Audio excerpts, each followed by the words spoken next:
Hello hello hello hello hello hello hello hello. आवाज आ रहा है? शुरू करें? हाँ, क्वेश्चन नेक्स्ट लाइन पे हम लोग चलते हैं। कहां तक हुआ था? सेकंड पे थोड़ा सा वन लाइनर।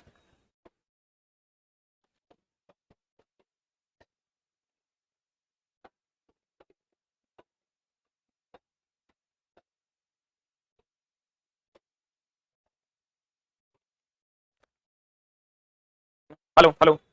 शुरू करें? शुरू करें। कहता विषाणु केवल परपोषी जैसे जीवाणु पादप या जंतु में गुणन करते हैं। देखो विषाणु जो है सबसे पहले तो ये चला यहीं से था ना, यहीं से था ना। सबसे अधिक तापमान और सबसे कम तापमान पर जो नहीं मरता है वो कौन है? विषाणु। और आज क्वेश्चन पूछा था अभी अभी अभी अभी छींक यानी सर्दी या खांसी। अभी पूछा अभी सर्दी एंड खांसी किससे होता है? वायरस से। आई क्वेश्चन है आज कितना तारीख है? 15/3/2024 12 बजे का बीपीएससी 12 बजे के आसपास जो एग्जाम हुआ था बीपीएससी टीआरई 3.0 का क्वेश्चन है कि सर्दी खांसी किससे हुआ है। विषाणु परपोषी है जैसे जीवाणु पादप या जंतु में गुणन करते हैं। तथा मलेरिया हम लोग क्या पढ़े हैं? चला क्वेश्चन कि मलेरिया जो है उसका वाहक कौन है? मलेरिया का वाहक है मादा एनोफ्लीज। और इसका कारक कौन है? इसका कारक कौन है? चला प्लाज्मोडियम। यही ना पढ़े हम लोग? कारक है प्लाज्मोडियम। एक मिनट होल्ड ऑन। लेकिन चला ये जो मादा एनोफ्लीज है ये मच्छर है। क्या है? तो ऑप्शन में मच्छर नहीं था कि कीट देता है, तो मच्छर एक प्रकार का कीट है। यही झोलेग्राम। ये सब पढ़ा हुआ है कि मलेरिया प्रोटोजोआ द्वारा होता है तथा किसके द्वारा फैलता है? मच्छर के द्वारा फैलता है। तो मच्छर के द्वारा फैलता है। मच्छर एक प्रकार का क्या है? कीट है। मच्छर एक प्रकार का क्या है? कीट है। तो ये किसके द्वारा फैलता है? कीट के द्वारा। मच्छर नहीं रहेगा कीट रहेगा तो वो भी आपका आंसर सही हो। क्लियर? मलेरिया का वाहक कौन है? मादा एनोफ्लीज। कारक कौन है? प्लाज्मोडियम। वाहक कौन है? मादा एनोफ्लीज। कारक कौन है? प्लाज्मोडियम। लिख लिए? हे भगवान प्रेमानंद क्या कर रहे हैं? ये क्या है प्रेमानंद? अच्छा ये क्या हुआ? हाँ हाँ, ये वो लड़का लिखता है सही सही बताओ। चप चप। Hello hello. हाँ क्लास में की कौन? हो गया? साफ सुथरा बात बताओ। सूर्य के प्रकाश वायु इत्यादि किसका स्रोत है? अक्षय ऊर्जा। हम पहले भी चला बताए थे अक्षय का मतलब है जो कभी ना नष्ट होने वाला। देखो अक्षय ऊर्जा को ही हम लोग नवीन ऊर्जा भी कहते हैं। कौन ऊर्जा कहते हैं? चला नवीन ऊर्जा कहते हैं। इसी को हम लोग गैर परंपरागत भी कहते हैं। कि चला हमारे सामने में लाइन्स है ना तो तुमको बहुत आसान लगेगा, जब यही एग्जाम हॉल में मिलेगा मामला गड़बड़ा देगा। या इसी को हम लोग प्रत्यक्ष ऊर्जा स्रोत भी कहते हैं। इस सब इसका नाम है प्रत्यक्ष ऊर्जा स्रोत भी इसी को कहते हैं। सूर्य के प्रकाश वायु इत्यादि अक्षय ऊर्जा का स्रोत है। नवनीकरणीय ऊर्जा या गैर परंपरागत या प्रत्यक्ष ऊर्जा सूर्य प्रत्यक्ष ऊर्जा का स्रोत है। सूर्य केवल प्रत्यक्ष ऊर्जा का स्रोत है। हो गया? अब बताओ तापीय शक्ति संयंत्र में विद्युत ऊर्जा को उत्पन्न करने के लिए हम लोग कोयला का प्रयोग करते हैं। कभी कभी क्या करता है? चला कोयला नहीं देकर के क्या देता है? जीवाश्म देता है। तो जीवाश्म कोयला एक प्रकार का जीवाश्म है। तो लड़का तो खोजता है भैया NTPC power plant national thermal power corporation, तो उसमें चला हम लोग किसका उपयोग करते हैं? कोयला का। लेकिन कोयला एक प्रकार का क्या है? जीवाश्म। क्या है? क्या है? तो कभी कभी जीवा कोयला नहीं देके क्या दे देगा ऑप्शन में? जीवाश्म। तो वो भी आंसर क्या है? सही है। ये ध्यान हम चला जितना डाउटेबल सेक्शन है वही है इसमें। अगर तुमको मच्छर नहीं देगा तो क्या आंसर होगा? की। अगर तुमको कोयला नहीं देगा ऑप्शन में क्या होगा? जीवाश्म आंसर होगा। सही है ना? अब कहता है मृत वनस्पति में धीमे प्रक्रम द्वारा कोयले में परिवर्तन को कार्बनीकरण कहते हैं, क्योंकि कोयला कार्बन का ही दूसरा रूप है। किसका दूसरा रूप है? तो मृत वनस्पति जो होता है चला जंगल वगैरह जो बहुत पहले दब गए थे उसी से कोयला बन रहा है। ये जो मृत वनस्पति के धीमे प्रक्रम द्वारा कोयले में परिवर्तन को क्या कहते हैं? कार्बनीकरण। क्योंकि कोयला कार्बन का ही दूसरा रूप है। क्या कहते हैं उसको? कार्बनीकरण। क्या कहते हैं उसको? कार्बनीकरण। कोल कोलतार कोल गैस कोयला से प्राप्त किया जाता है। कोलतार से बनता है चला नेफ्थलीन। क्या बनता है? नेफ्थलीन, जिससे हम लोग मौत भगाते हैं। क्या भगाते हैं? मौत बोले तो कीड़ा भगाते हैं। क्या भगाते हैं? कीड़ा। कभी कोई क्वेश्चन पूछ देता है कि नेफ्थलीन कहां से मिलता है? कोलतार से, जिससे हम लोग क्या भगाते हैं? मौत। क्या भगाते हैं? मौत भगाते हैं। कोल कोलतार कोल गैस कोयला से प्राप्त किया जाता है। कोल कोलतार कोल गैस ये सब किससे प्राप्त किया था? कोयला। कोयला का बनना कार्बनीकरण कहलाता है। कोयला का बनना क्या कहलाता है? कार्बनीकरण। कोयला को ही जीवाश्म भी कहते हैं। कोयला को ही क्या कहते हैं? जीवाश्म भी कहते हैं। जीवाश्म भी कहते हैं। जीवाश्म की उम्र का पता लगाने के लिए कार्बन 14 कहते हैं ना। इसका मतलब कोयले की उम्र का पता लगाने के लिए कार्बन 14। जीवाश्म की उम्र का पता देगा कार्बन 14 सब मार देगा। अगर कोयला की उम्र का पता देगा तब भी क्या मानना है? कार्बन 14। क्या मानना है? कीटों को भगाने के लिए उपयोग किए जाने वाली नेफ्थलीन की गोलियां। कीट के जगह पर कहीं कहीं क्या देता है? मौत। क्या देता है? या कभी कभी दे देगा कि कपड़ों से कपड़ों से कीड़ों को हटाने के लिए। कहां से चला? कपड़ों से कीड़ों को हटाने के लिए। कपड़ों से कीड़ों को हटाने के लिए किसका उपयोग करते हैं? मौत का उपयोग किया जाता है। चलिए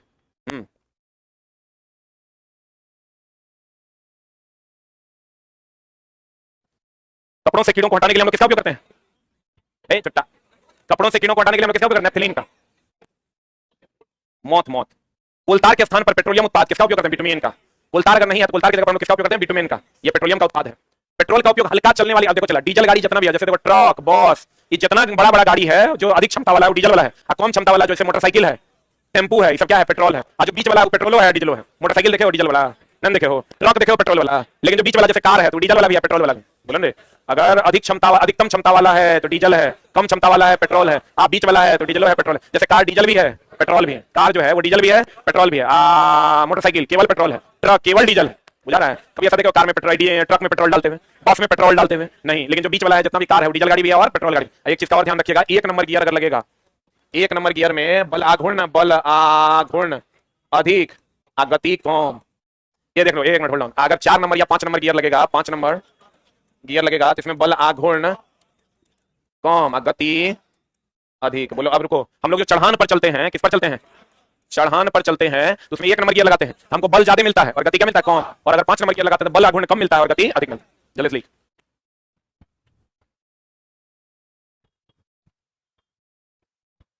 गली गली में शोर है, हरिंदर मोदी चंदा चोर है, क्या लिखा है?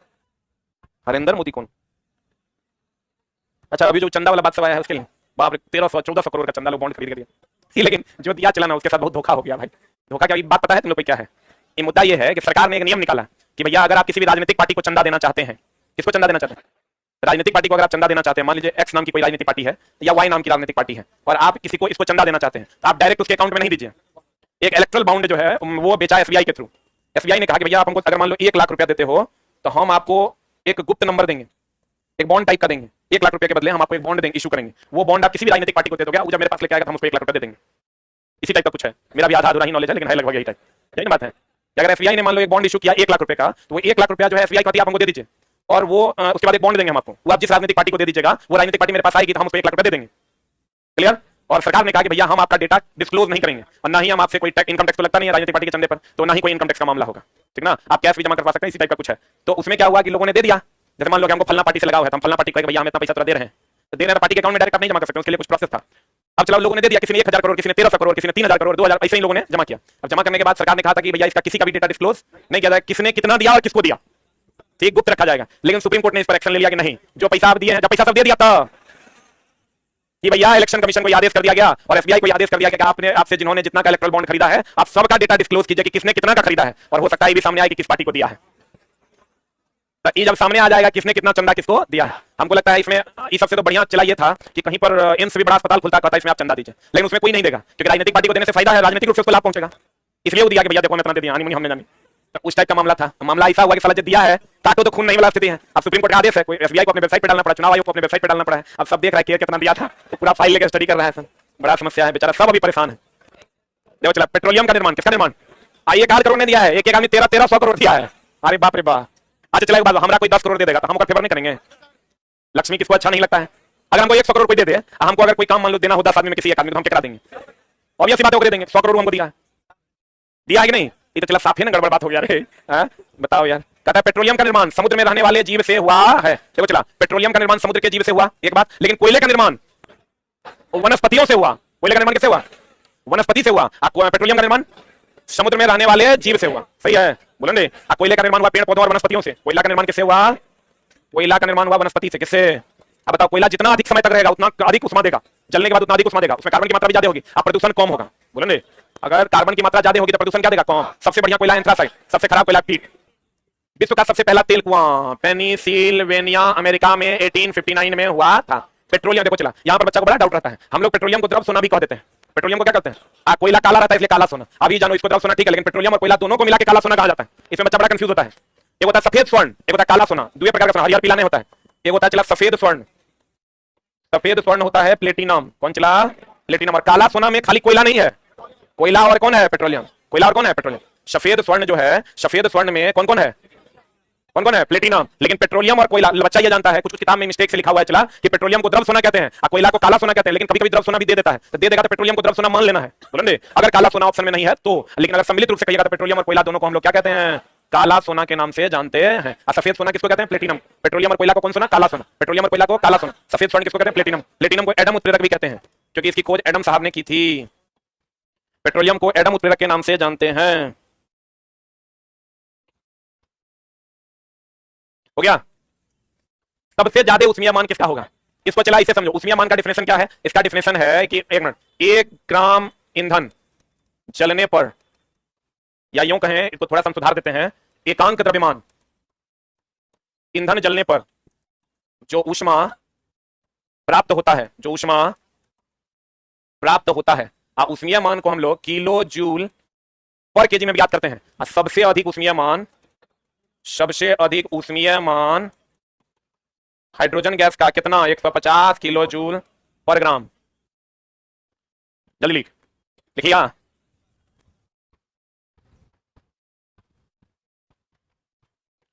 सबसे अधिक ऊष्मीय मान किसका होता है, गैस का, क्योंकि गैस हाइड्रोजन गैस है ना, वो हाइड्रोजन क्या है, गैस। एकांक द्रव्यमान के ईंधन को जलाने पर जो ऊष्मा प्राप्त होती है उसी को क्या कहते हैं, ऊष्मीय मान। किलो जूल पर किलोग्राम में, या इसी को हम लिख सकते हैं किलो जूल प्रति ग्राम में भी व्यक्त करते हैं। किलो जूल प्रति ग्राम या किलो जूल प्रति किलोग्राम में व्यक्त किया जाता है। एक बात बताओ, चला ज्वलन ताप और ऊष्मीय मान में अंतर है। ज्वलन ताप बताओ, कोयला से ज्यादा गर्मी मिलता है तुमको कि एलपीजी गैस से? इसका मतलब ये हुआ कि इसका मिटा दें। अरे हुआ, जल्दी लिखो मैडम। अरे हुआ, अगला है कि नहीं? देखो चला, ऊष्मीय मान सबसे ज्यादा गैस का और सबसे ज्यादा गैस में किसका, हाइड्रोजन का। इसमें कोई डाउट है क्या? लेकिन ज्वलन ताप सबसे ज्यादा होता है ठोस यानी किसका, कोयला का। बताओ, सबसे गैस का और सबसे ज्यादा गैस में किसका, हाइड्रोजन का। इसमें कोई डाउट है क्या? लेकिन ज्वलन ताप सबसे ज्यादा होता है ठोस यानी किसका, कोयला का। बताओ, सब जलने के बाद जो ताप निकलता है उसी को कौन ताप कहते हैं, ज्वलन ताप। और सबसे कम किसमें होता है, गैस में। बोलो हाँ, सबसे ज्यादा ज्वलन ताप किसमें, ठोस में, और सबसे कम किसमें, गैस में। लेकिन ऊष्मीय मान सबसे ज्यादा किसका, गैस का, और सबसे कम किसका, ठोस का। बोलो हाँ, लिखिए। मैग्नीशियम जल, यहां मैग्नीशियम जल कर MgO ऊष्मा और प्रकाश देता है। मैग्नीशियम जो है चला वो जलता है, MgO2 की उपस्थिति में जब जलेगा MgO प्लस ऊष्मा प्लस क्या देगा, प्रकाश। एनसीईआरटी का क्वेश्चन भी है डायरेक्ट। Mg जब O2 से विक्रिया करता है तो MgO प्लस ऊष्मा प्लस क्या देता है, प्रकाश। वह न्यूनतम ताप जिस पर कोई चीज में आग लगता है उसे हम ज्वलन ताप कहते हैं। कौन ताप कहते हैं, चला वह न्यूनतम ताप जिस पर कोई पदार्थ जलने लगता है उस ताप को हम लोग कौन ताप कहते हैं, ज्वलन ताप। लिखिए। अब देखो चला, हमने क्या कहा, सबसे अधिक ऊष्मीय मान जो एक एकांक द्रव्यमान जलने पर जो मान देता है उसे कौन मान, ऊष्मीय मान। जो गर्मी मिलती है उसे कौन ताप, ज्वलन ताप। एक है चला ज्वलन ताप, वह न्यूनतम ताप जिस पर कोई पदार्थ जलने लगता है उसे हम लोग कौन ताप कहते हैं, ज्वलन ताप। Plus point. अब देखो चला, अभी तक हम लोग ये पढ़े कि माचिस की तीली पर लाल फास्फोरस, पढ़ेंगे नहीं? माचिस पर पहले एंटीमनी ट्राइसल्फाइड, पोटेशियम क्लोरेट और श्वेत फास्फोरस का मिश्रण होता था। वर्तमान में माचिस पर केवल एंटीमनी ट्राइसल्फाइड एवं क्या होता है, पोटेशियम क्लोरेट होता है तथा लाल फास्फोरस लगा रहता है। बोलो नहीं, अगर तुमको कंपाउंड अगर लाल फास्फोरस के अलावा कहेगा तो एंटीमनी ट्राइसल्फाइड और पोटेशियम क्लोरेट, और क्या, पोटेशियम क्लोरेट का उपयोग करते हैं। जबकि माचिस को रगड़ने वाली सतह पर कुछ कांच एवं ये वाला जो भाग है, ये वाला भाग पर कांच एवं कौन फास्फोरस होता है, लाल फास्फोरस। कौन फास्फोरस? ताप में वृद्धि या रगड़ होने पर लाल फास्फोरस श्वेत फास्फोरस में परिवर्तित हो जाता है, इसीलिए तो पीली रोशनी के साथ जलता है। हमने कहा चला फास्फोरस दो प्रकार का होता है, अगर आप पढ़े होंगे फास्फोरस दो प्रकार का होता है। एक होता है चला लाल फास्फोरस, एक होता है श्वेत या पीला फास्फोरस। लाल फास्फोरस कहां होता है, माचिस में। हम लोग अभी तक पढ़े हैं माचिस की तीली में, लेकिन माचिस के रगड़ने वाले भाग पे मुख्यतः कौन फास्फोरस होता है, लाल। ये होता है चला हड्डी में, कहां पर, हड्डी में। ये स्वतः नहीं जलता है, स्वतः नहीं जलता, इसलिए अस्थाई की अस्थाई, बहुत छोटा स्थाई होता है क्योंकि जलता नहीं है, ये अपने जलने लगता है, इसलिए अस्थाई। या 40 डिग्री सेंटीग्रेड पर स्वतः जलता है, स्वतः जलता है, इसलिए अस्थाई की अस्थाई, अस्थाई होता है, इसलिए क्या होता है, अस्थाई।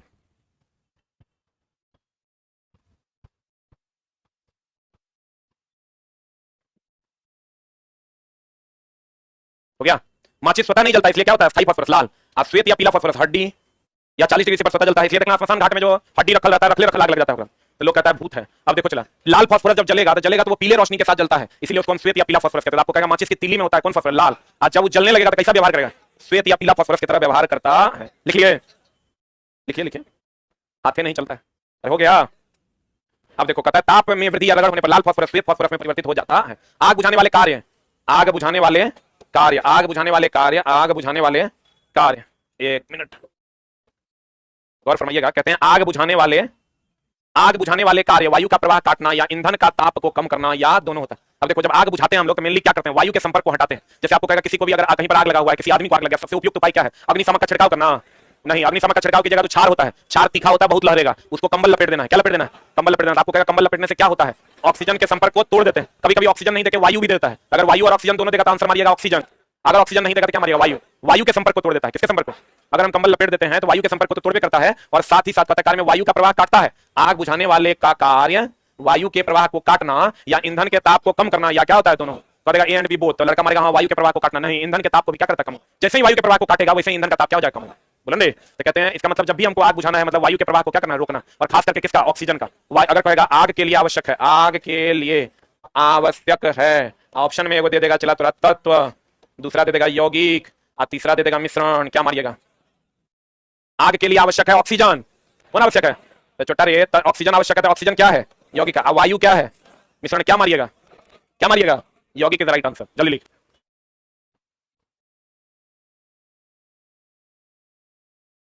नौकरी चला सबको चाहिए, पढ़ना किसी को नहीं। सब कहता है कि सर वीडियो अवेलेबल करवा दीजिए, वीडियो अवेलेबल करवा दीजिए। हाँ अरे यार हमको ही नहीं समझ में आता कि तुम्हारा इतना डिसिप्लिन नहीं है कि तुम पढ़ सको टाइम से। तुम छोटा क्या पढ़ेगा? हो गया? आज जिसको जो बोलना है बोले, मेरा जो रूल है उसी हिसाब से पढ़ाएंगे।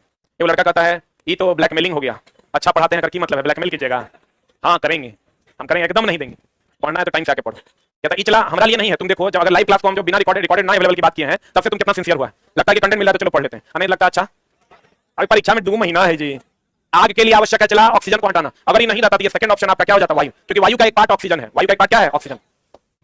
सभी प्रकार की आग बुझाने के लिए हम लोग लगभग किसका उपयोग करते हैं? CO2। किसका उपयोग करते हैं? CO2। देखो आग 4 प्रकार का मेनली होता है। आग कितने प्रकार का होता है? आग चला 4 प्रकार का होता है। एक होता है क्लास ए, एक होता है क्लास बी, एक होता है क्लास सी, एक होता है क्लास डी। 4 श्रेणी में आग को बांटा गया। देख लो, एक में होता है ठोस में लगी आग, इसमें होता है द्रव में लगी आग, इसमें होता है गैस में लगी आग, इसमें होता है बिजली से लगी आग। बोलो ने ठोस में लगी आग में हो गया इसका एग्जांपल कोयला, लकड़ी, इसका एग्जांपल हो गया डीजल, पेट्रोल, इसका एग्जांपल हो गया LPG। आई तो बिजली से लगी आग। याद ना रहे तो याद रखो A B C ठोस द्रव गैस, और डी हो जाएगा बिजली से लगी आग। जल्दी लिख। A B C श्रेणी ए का आग, श्रेणी बी का आग, श्रेणी सी का। ठोस में लगी आग, द्रव में लगी आग, गैस में लगी आग, बिजली से लगी आग हो जाएगा डी की आग। बिजली से लगी आग किसकी आग हो जाएगी? डी की आग।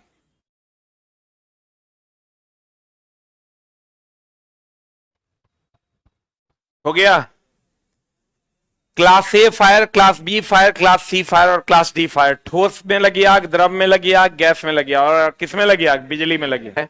एक होता है चला लाल फास्फोरस, एक होता है श्वेत या पीला फास्फोरस। लाल फास्फोरस कहां होता है? माचिस। माचिस में हम लोग अभी तक पढ़े हैं माचिस की तीली में, लेकिन माचिस के रगड़ने वाले भाग पे मुख्यतः कौन फास्फोरस होता है? लाल। ये होता है चला हड्डी में। कहां पर? हड्डी में। ये स्वतः नहीं जलता है, अस्थाई की अस्थाई। स्वतः जलता है, स्वतः जलता है, अस्थाई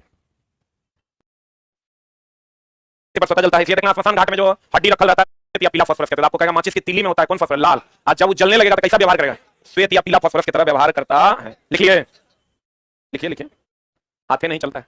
अरे हो गया? अब देखो कहता है ताप में वृद्धि या रगड़ होने पर लाल फास्फोरस श्वेत फास्फोरस में परिवर्तित हो जाता है। आग बुझाने वाले कार्य, आग बुझाने वाले कार्य, आग बुझाने वाले कार्य, आग बुझाने वाले कार्य। 1 मिनट गौर फरमाइएगा। कहते हैं आग बुझाने वाले कार्य वायु का प्रवाह काटना या ईंधन का ताप को कम करना या दोनों होता है। अब देखो जब आग बुझाते हैं हम लोग तो मेनली क्या करते हैं? वायु के संपर्क को हटाते हैं। जैसे आपको कहेगा किसी को भी अगर कहीं पर आग लगा हुआ है, किसी आदमी को आग लगा, सबसे उपयुक्त उपाय क्या है? अग्निशामक का छिड़काव करना? नहीं, अग्निशामक का छिड़काव की जगह तो क्षार होता है। क्षार तीखा होता है, बहुत लहरेगा, उसको कंबल लपेट देना है। क्या लपेट देना है? कंबल लपेट देना। आपको कहेगा कंबल लपेटने से क्या होता है? ऑक्सीजन के संपर्क को तोड़ देते हैं। कभी कभी ऑक्सीजन नहीं देके वायु भी देता है। अगर वायु और ऑक्सीजन दोनों देगा तो आंसर मारिएगा ऑक्सीजन। अगर ऑक्सीजन नहीं देगा तो क्या मारिएगा? वायु। वायु के संपर्क को तोड़ देता है। किसके संपर्क को? अगर हम कंबल लपेट देते हैं तो वायु के संपर्क को तो तोड़ भी करता है और साथ ही साथ कार्य में वायु का प्रवाह काटता है। आग बुझाने वाले का कार्य वायु के प्रवाह को काटना या ईंधन के ताप को कम करना या क्या होता है? दोनों। करेगा ए एंड बी बोथ। तो लड़का मारेगा हाँ वायु के प्रवाह को काटना, नहीं ईंधन के ताप को भी क्या करता है? कम। जैसे ही वायु के प्रवाह को काटेगा वैसे ही ईंधन का ताप क्या हो जाएगा? कम। बुलंदे तो कहते हैं इसका मतलब जब भी हमको आग बुझाना है मतलब वायु के प्रवाह को क्या करना है? रोकना। और खास करके किसका? ऑक्सीजन का। अगर कहेगा आग के लिए आवश्यक है, आग के लिए आवश्यक है, ऑप्शन में एगो दे देगा चला तुरंत तत्व, दूसरा दे देगा यौगिक और तीसरा दे देगा मिश्रण। क्या मारिएगा? आग के लिए आवश्यक है ऑक्सीजन। कौन आवश्यक है? तो छोटा रे ऑक्सीजन आवश्यक है। तो ऑक्सीजन क्या है? यौगिक। वायु क्या है? मिश्रण। क्या मारिएगा? क्या मारिएगा? यौगिक इज द राइट आंसर। जल्दी लिख।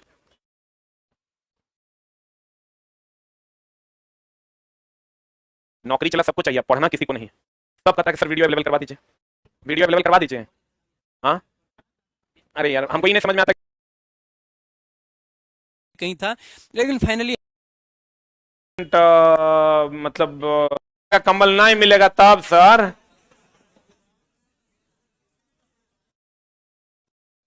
भी कपड़े से ढक देना ताकि ऑक्सीजन का संपर्क, किसी मतलब पॉलिस्टर से नहीं ढक देना।